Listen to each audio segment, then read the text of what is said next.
Hello and welcome back. If you've clicked on this video, there's a good chance you've felt the powerful surge of anger, maybe even more than once. Chances are you've experienced moments when your anger seemed to take control.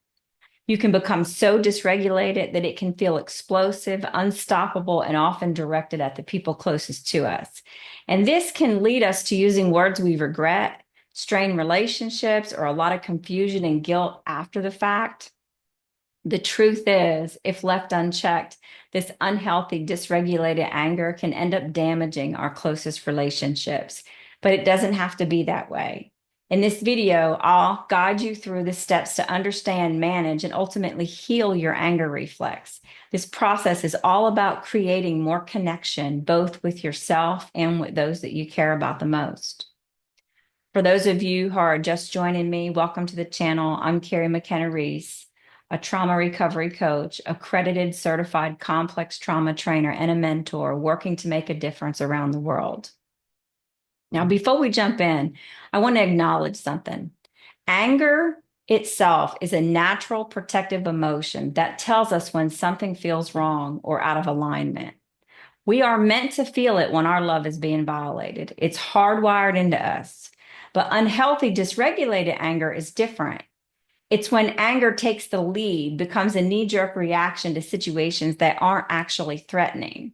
When it's automatic and overwhelming, anger takes control and it can have heartbreaking consequences.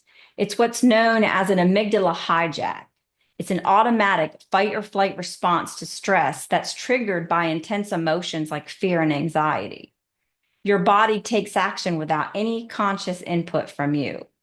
The amygdala is part of the limbic system, which regulates emotional and behavior responses.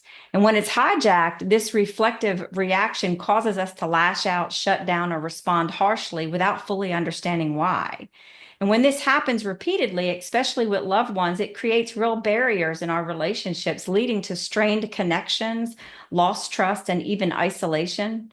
So today, I want to shift the perspective. Rather than seeing anger as an enemy, let's explore it as a messenger and see what it's trying to tell us.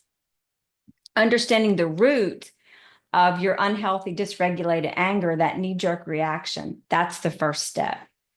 Now, one of the most important aspects of managing and healing anger is understanding where it's coming from.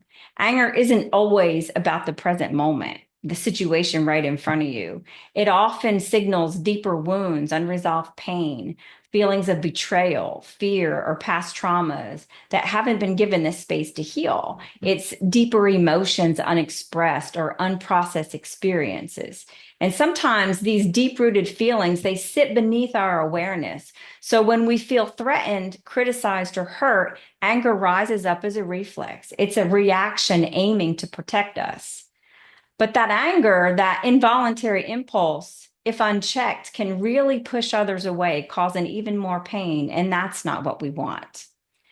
When you get angry, it's important to ask yourself, how am I really feeling? What's going on beneath the surface?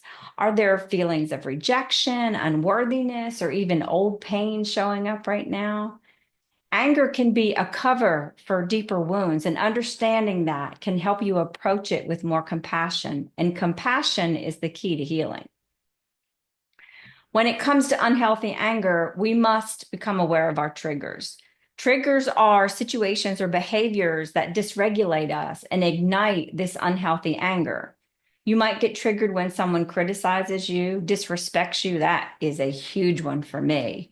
Maybe they undermine your authority, ignore you, interrupt you, shut you down, or even when someone is rushing you or pressuring you when you're trying to meet a need for yourself, or when someone yells at you. That right there is another massive one for me.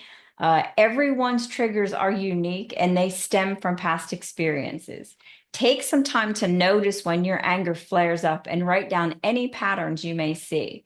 This may feel challenging, but identifying your triggers is like learning the language of your nervous system, learning the language of your anger. It empowers you to not only anticipate your reaction, but also to create new responses moving forward. So to do this, ask yourself, when do I feel the most dysregulated? When do I find that anger's peeking its ugly head, right? Is it during disagreements with my partner? Is it criticism from a friend, a coworker undermining me or my authority? Something small could also be a trigger. It could be a smell or a sound that doesn't sit right with you. Maybe it's someone chewing with their mouth open. Once you identify your triggers, you start to take back control. You'll begin to see patterns. Pay attention throughout the day to what you're feeling and what's going on when these emotions show up. Healing is all about awareness and curiosity. It's not about judgment. We cannot judge and understand at the same time. We must have compassion for ourselves.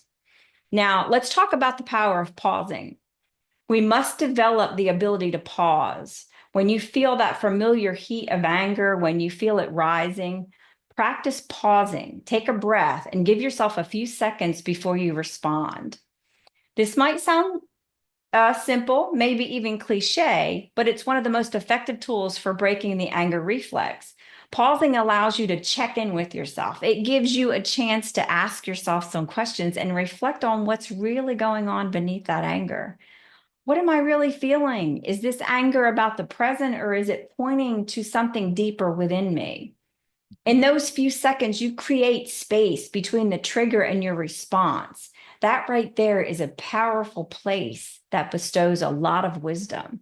Asking yourself questions from this space, it moves you out of your limbic brain and into the cerebral cortex, the logic and reasoning side of your brain. This area of the brain regulates voluntary actions like reasoning, thinking, movement, decision making, and planning. It is more rational than the amygdala located in the limbic system of your brain. So that pause, those few seconds can make the difference between reacting impulsively and choosing a more mindful response. That pause is where you get to know the wounded parts of your soul. Use the time to ask yourself important questions to understand what's beneath your anger. Questions like, is my anger or rage really about this situation, or does it connect to something else? What am I afraid of losing or feeling in this moment? Is there a need of mine that's not being met? These questions shift your attention from reacting to reflecting. They help you move from blaming others to understanding what's happening within you, giving you the chance to respond in a way that's true to your actual needs. Feelings are huge here, okay? They are really huge. A lot of us grew up in homes where we were not allowed to express our feelings. We were told it was a sign of weakness and we were called names. We are meant to feel, though, and emotions are meant to flow and be moved out of our body. Sometimes our anger, it's tied to stories we've carried for years, stories of not being seen, heard, loved, or valued. These stories can shape our reactions, but they don't define us. It's important to challenge these old narratives and reframe them. Remind yourself that you have the power to choose how you respond in this moment, regardless of what happened in the past. Now, let's talk a little bit about reframing. This is about changing your relationship with anger, viewing it as a messenger rather than an enemy. Anger often rises when we feel hurt, unheard, or threatened. But if we can see it as a signal that something inside of us needs attention, needs healing, we can approach it with curiosity to understand it instead of judging it because society says it's bad. When anger comes up, ask yourself, what is my anger trying to tell me? What unmet need or unresolved pain might it be pointing to? Reframing in this way lets you take anger less personally and see it as a guide for growth rather than destruction. Now, let's talk about communication. One of the hardest yet most healing things we can do is communicate our feelings openly, especially to those who are closest to us. Anger thrives in silence. But when we allow ourselves to be vulnerable and express our underlying emotions like fear, insecurity, or hurt, we foster connection instead of conflict. By standing in our truth and honestly sharing how we feel, we diffuse our anger. For example, instead of saying, you never listen to me, try saying, I feel unheard and it's painful for me. This kind of communication diffuses situations. It opens the door to understanding and support rather than defensiveness. Healing the anger reflex is often about learning to express our true selves with courage and vulnerability. And there's tremendous amount of healing in vulnerability. So talk to the people you feel safe with, those you care about, share what you're working on. Let them know that you're trying to understand your anger so you can heal and respond versus react. Being vulnerable in this way can deepen connections and allow others to offer you the support that you need. I mentioned compassion earlier. And as you work on healing, self compassion is crucial. You're learning, growing, and changing, and that takes courage and patience. When you feel anger arise, remember it doesn't define you. It's a part of your experience, but it's not who you are. Treat yourself kindly in those moments. Speak to yourself as you would a friend. Healing is not about perfection, it's about progress. And every time you pause, reflect, or choose a general response, you're making a huge leap forward. So, to wrap it up, healing your anger reflex is about becoming aware, compassionate, and intentional with your responses. It's not about never feeling anger again. It's about understanding it, responding to it with compassion, and choosing connection over knee jerk reactions. With time, patience, and practice, you can transform your anger from a destructive reflex into a signal that guides you towards deeper healing, peace, resilience, and healthier relationships. It's not a journey you have to take alone. Seeking support can make a world of difference. Sometimes our anger is rooted in deep, long held pain that's hard to understand and work through alone. That's how it was for me. There's no shame in asking for help. In fact, it's a sign of strength. Having someone to lean on, guide you, listen to you, and provide perspective can be incredibly transformative. When you choose to love yourself, you find yourself. So I encourage you to do that today.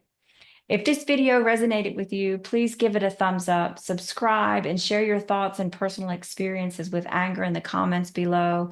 Remember, you're not alone on this journey. Thank you for watching. And until next time, take care, stay mindful, and know that you have the power to heal and grow in ways that will enrich all of your relationships.